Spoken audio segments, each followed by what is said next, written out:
March 24ನೇ ತಾರೀಕು ಮಂಗಳವಾರ ರಾತ್ರಿ 8 ಗಂಟೆಗೆ ಬಿದರಳ್ಳಿಯ ಕುರುಬರಬಂಡೆ ಶ್ರೀ ಬತ್ತೇಶ್ವರ ಸ್ವಾಮಿ ದೇವಾಲಯದ ಆವರಣದಲ್ಲಿ ಅತ್ತಿವಟ್ಟ ವೇಣುಗೋಪಾಲ ಸ್ವಾಮಿ ಮಹಿಳಾ ತಂಡದಿಂದ ಸಾಮ್ರಾಟ್ ಸುಯೋಧನ ಪೌರಾಣಿಕ ನಾಟಕ. ಬೆಂಗಳೂರು ಪೂರ್ವ ತಾಲೂಕು ಬಿದರಳ್ಳಿಯ ಕುರುಬರಬಂಡೆ ಮೇಲೆ ಸಾವಿರಾರು ವರ್ಷಗಳಿಂದ ನೆಲೆಸಿರುವ ಬಿದರಳ್ಳಿ ಬತ್ತೇಶ್ವರ ಸ್ವಾಮಿಯವರ ಜಾತ್ರಾ ಮಹೋತ್ಸವವು ಪ್ರತಿ 11 ವರ್ಷಕ್ಕೊಮ್ಮೆ ನಡೆಯುತ್ತಿದ್ದು, ಈ ಬಾರಿ ಮಾರ್ಚ್ 23, 24, 25 3 ದಿನಗಳ ಕಾಲ ನಡೆಯಲಿದೆ.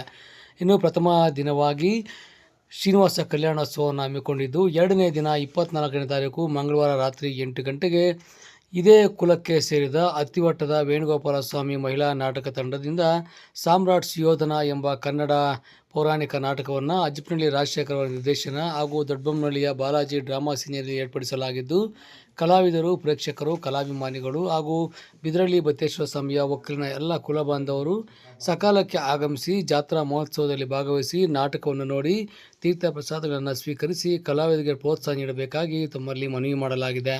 ಬಿದರಳ್ಳಿ ಶ್ರೀ ಬತ್ತೇಶ್ವರ ಸ್ವಾಮಿ ದೊಡ್ಡ ಜಾತ್ರಾ ಮಹೋತ್ಸವ ಪ್ರಯುಕ್ತ ಬಿದರಳ್ಳಿ ಬತ್ತೇಶ್ವರ ಸ್ವಾಮಿ ಆವರಣದಲ್ಲಿ 23/3/2026ರಿಂದ ಒಂದು ಪ್ರಾರಂಭವಾಗಿ 25/3/26ರವರೆಗೆ ಈ ಒಂದು ಜಾತ್ರಾ ಮಹೋತ್ಸವ ಮುಕ್ತಾಯವಾಗುತ್ತದೆ.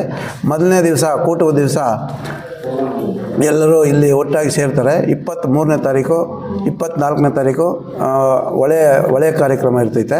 ಅವತ್ತಿನ ದಿವಸ ನಮ್ಮ ಬಿದರಳ್ಳಿ ಬತ್ತೇಶ್ವರ ಸ್ವಾಮಿ ದೊಡ್ಡ ಜಾತ್ರಾ ಒಂದು ಕುಟುಂಬಕ್ಕೆ ಸೇರಿದ ಹೆಣ್ಣು ಮಕ್ಕಳು ಅತ್ತಿವಟ್ಟ ಶ್ರೀ ವೇಣುಗೋಪಾಲ ಸ್ವಾಮಿ ಕೃಪಾಪೋಷಿತ ಮಹಿಳಾ ನಾಟಕ ಮಂಡಳಿ ಎಂಬ ಸಾಮ್ರಾಟ್ ಸುಯೋಧನ ಎಂಬ ನಾಟಕವನ್ನು ಹೆಣ್ಣು ಮಕ್ಕಳೇ ನಿರ್ದೇಶಿಸಿ ತುಂಬ ಅಚ್ಚುಕಟ್ಟಾಗಿ ಈ ಒಂದು ಬಿದರಳ್ಳಿ ಬತ್ತೇಶ್ವರ ಸ್ವಾಮಿ ದೇವಾಲಯದ ಬಳಿ ನೃತ್ಯ ಮಾಡ್ತಾರೆ. ಅವರಿಗೆ ನಮ್ಮ ಈ ಒಂದು ಬತ್ತೇಶ್ವರ ಕಮಿಟಿಯವರು ಅವರಿಗೆ ಎಲ್ಲ ನೆರವನ್ನು ಮಾಡಿದ್ದೇವೆ. ಎಲ್ಲರೂ ಸಹ ಎಲ್ಲರೂ ಬಂದು ಇವರ ಕಲೆಯನ್ನು ಪ್ರೋತ್ಸಾಹ ಮಾಡಬೇಕು ಅಂತೇಳಿ ಈ ಮೂಲಕ ಪ್ರಾರ್ಥಿಸಿಕೊಳ್ಳುತ್ತೇವೆ.